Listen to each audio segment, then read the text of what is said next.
Welcome to our channel Telugu Prabha. నేను మీ journalist Yagnamurthy. Mass Maharaja Raviteja latest film mass Jathara యాక్చువల్గా డిసెంబర్ 31వ తేదీ మన ముందుకు రావాలి. కానీ బాహుబలి ది ఎపిక్ అనే సినిమా వల్ల అది కూడా అదే రోజు రిలీజ్ అవుతుండడం వల్ల దానికోసం ఓపెనింగ్స్ ఎఫెక్ట్ అవుతాయనే ఉద్దేశంతో నవంబర్ 1వ తేదీ ప్రపంచవ్యాప్తంగా విడుదలవుతుంది. కాకపోతే డిసెంబర్ 31వ తేదీ సాయంత్రం 6 గంటల నుంచి ప్రీమియర్స్ వేస్తూ ఉన్నారు. సో అయితే లేటెస్ట్గా ఈ సినిమాకి సంబంధించి జరిగినటువంటి ప్రీ రిలీజ్ ఈవెంట్లో సూర్య గెస్ట్గా పాల్గొన్నాడు. ఆ ఈవెంట్లో రవితేజ చేసినటువంటి కామెంట్ ఇప్పుడు వైరల్ అవుతూ ఉంది.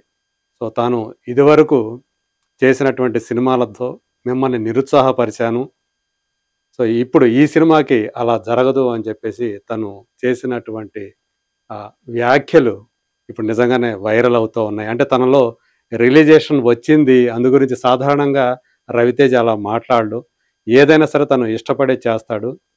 కానీ ఇప్పుడు గతంలో తాను చేసినటువంటి కొన్ని సినిమాలకు సంబంధించి ఆ రియలైజేషన్ అనేది ఆయనలో కనిపించింది. అందు గురించి ఆ మాట మాట్లాడాడు అని చెప్పేసి చెప్తున్నారు. ఒక్కసారి తను ఎగ్జాక్ట్గా తను ఏమన్నాడు, ఆయన చేసినటువంటి ఆ వ్యాఖ్య ఏంటో ఒకసారి మనం చూద్దాం. మీతో ఒక విషయం చెప్పాలనుకుంటున్నా. మొన్నటిదాకా మీ అందరి గురించి చిరాకు తెప్పించా తెలుసు నాకు. ఈ సినిమాతో ఇంకా అలాంటిది జరగదు. సో అది మొన్నటిదాకా మీకు చిరాకు తెప్పించాను, ఈ సినిమాతోటి అలాంటి జరగదు అని చెప్పేసి ఆయన హామీ ఇచ్చాడు. సో దాన్ని బట్టి మనం అంటే మాస్ జాతర అనే సినిమా ఆయన ఎంతగా ప్రేమించాడో, అంటే కేవలం ఇది మాటల వరకే పరిమితమా, లేకపోతే సినిమా రేపు రిలీజ్ అయిన తర్వాత నిజంగా అలాగే జరుగుతుందా అనేది మనం రేపు సినిమా రిలీజ్ అయిన తర్వాత చూద్దాం. ఎందుకంటే ఇదే ఈవెంట్లో రాజేంద్ర ప్రసాద్ గారు కూడా ఈ సినిమా చూసి మీరు గనక షాక్ అవ్వకపోతే నేను ఇండస్ట్రీని వదిలిపెట్టి వెళ్ళిపోతాను అని చెప్పేసి ఆయన ఒక సీరియస్ కామెంట్ ఆయన కూడా చేశారు. రాజేంద్ర ప్రసాద్ గారు ఈ సినిమాలో ఆయన చాలా కీలకమైనటువంటి పాత్ర చేశారు. సో మొత్తానికి ఈ కామెంట్లు అనేవి ఇప్పుడు మాత్రం చాలా వైరల్ అవుతూ ఉన్నాయి. అసలు రవితేజ ఈ సినిమాకు ముందు చేసినటువంటి కొన్ని సినిమాలను కూడా ఇప్పుడు ఒకసారి మనం స్పృశిద్దాం. అసలు ఏ సినిమా ఎలా ఆడిందో 2-3 మాటల్లో చెప్పుకుంటే ఆయన ఇప్పుడు ఈ మాటలు చెప్పిన దాని వెనక ఉన్నటువంటి కథ కూడా మనకు అర్థమవుతుంది. ఒకసారి అది కూడా చూద్దాం.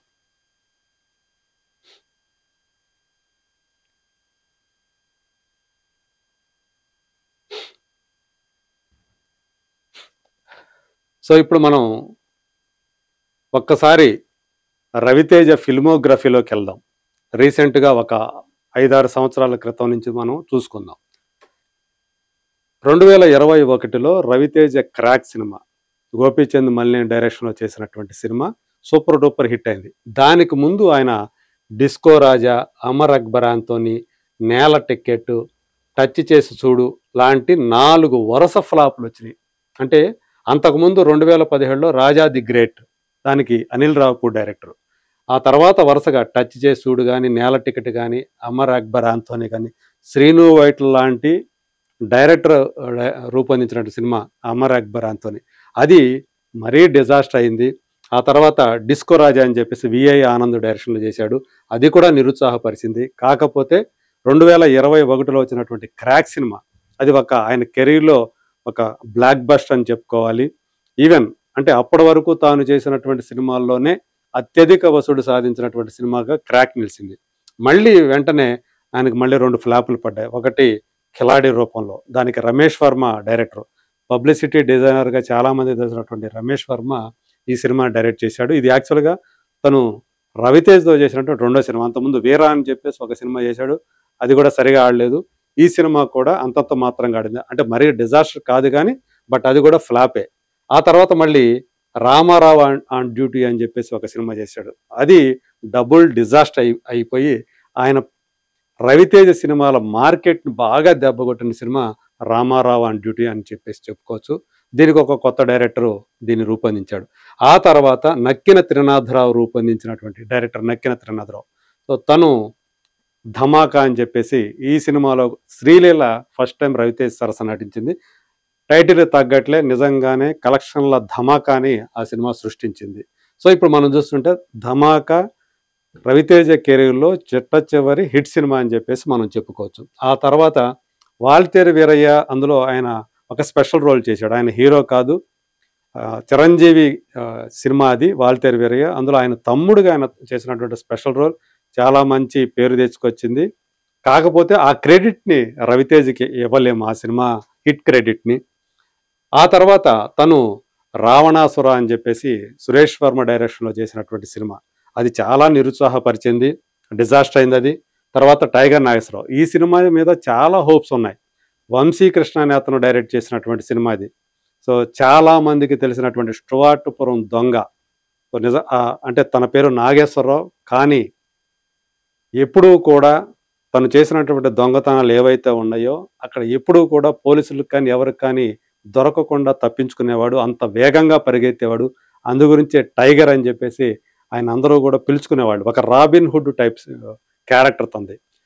పేరుకు దొంగే. కానీ తను ఎంతో మందిని దోచుకున్నటువంటి ఆ డబ్బు చాలా మందికి పంచాడు. అందుగురించే ఆయనకి ఆ రోజుల్లో ఫ్యాన్ ఫాలోయింగ్ కూడా చాలా ఎక్కువగా ఉండేది.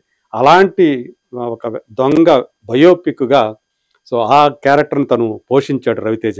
కానీ ఆ సినిమా కూడా స్క్రీన్ ప్లే లోపాల వల్ల, అలాగే సన్నివేశాల్లో అంటే సరైనటువంటి బలమైనటువంటి ఆ సన్నివేశాలు లేకపోవటం వల్ల, ఆ ఎమోషన్ క్యారీ కాకపోవడం వల్ల 'టైగర్ నాగేశ్వరరావు' కూడా ఆడియన్స్‌ని ఎక్కువగా రీచ్ కాలేకపోయింది. అందువల్ల అది కూడా ఫ్లాప్‌గానే ముద్రపడింది.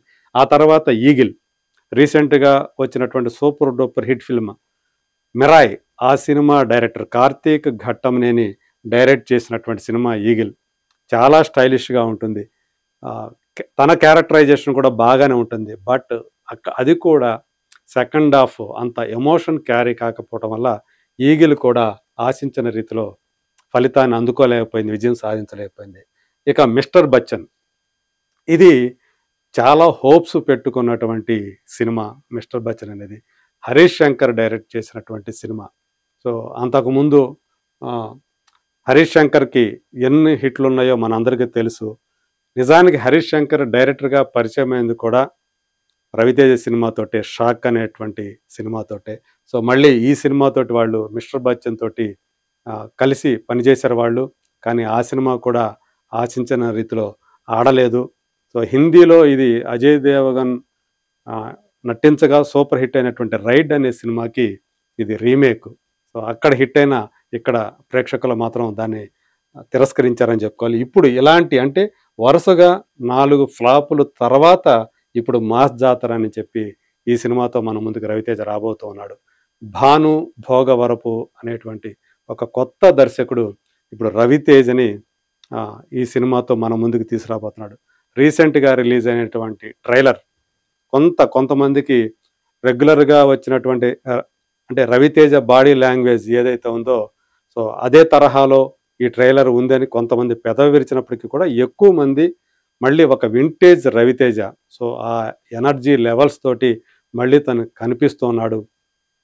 ఆ సన్నివేశాలు కూడా ఏవైతే కొన్ని ఎమోషనల్ సీన్స్ ఉన్నాయి, అలాగే యాక్షన్ ఎపిసోడ్స్, సో, అవి చాలా పవర్ఫుల్‌గా ఉన్నట్టు ఆ కట్ ఏదైతే ట్రైలర్ కట్ ఉందో దాన్ని బట్టి మనకి అర్థమవుతుంది. సో, ఇప్పుడు మనం ఈ రవితేజ చేసినటువంటి వ్యాఖ్యలు ఏవైతే ఉన్నాయో, ఇదివరకు మొన్నటిదాకా మిమ్మల్ని నిరాశపరిచాను. ఈ సినిమాతో మాత్రం ఖచ్చితంగా అలాంటిది జరగదు అని చెప్పి ఏదైతే చాలా కాన్ఫిడెంట్‌గా తను చెప్పాడో, సో, చాలామంది రవితేజ ఫ్యాన్స్ కూడా దాన్ని క్రైటీరియాగా తీసుకొని ఈ సినిమా ఖచ్చితంగా బ్లాక్ బస్టర్ హిట్ అవుతుందనేటువంటి ఒక నమ్మకాన్ని వాళ్ళు వ్యక్తం చేస్తున్నారు. పైగా ఈ సినిమాని ప్రొడ్యూస్ చేసింది సూర్యదేవర నాగవంశి, సితారా ఎంటర్‌టైన్‌మెంట్స్ అధినేత. సో, తను అంతకుముందు కొన్ని అంటే ప్రత్యేకించి 'కింగ్డమ్' అలాగే 'వార్ 2' సినిమాలకు సంబంధించి చేసినటువంటి వ్యాఖ్యలు మిస్‌ఫైర్ అవటంతోటి కొంత బ్యాక్‌లాష్ అంటే విమర్శను ఎదుర్కొన్నాడు. అందుకని ఈసారి మాత్రం ఆయన ఈ సినిమా రిజల్ట్ ఎలా ఉన్నా అంటే ఏమైందంటే 'వార్ 2' ఫ్లాప్ అయిన తర్వాత తను దుబాయ్ వెళ్ళిపోయాడని చెప్పేసి కొంతమంది సెటైర్స్ వేశారు, ట్రోలింగ్ చేశారు.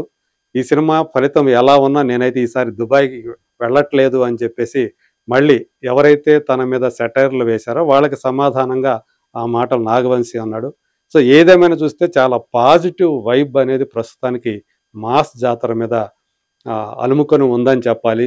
మరి దానికి తగ్గట్లుగా రేపు డిసెంబర్ 31వ తేదీ సాయంత్రం 6 గంటలకి ప్రీమియర్స్ రూపంలో మన ముందుకు వస్తున్నటువంటి ఈ మాస్ జాతర, ఆ టైటిల్ ఏదైతే ఉందో ఆ జాతర అంటే నిజంగా మాస్ ఆడియన్స్‌కి వాళ్ళందరినీ కూడా థియేటర్‌కి రప్పించి ఒక జాతరని థియేటర్ దగ్గర తీసుకొస్తుందా లేదా? Let us wait and see.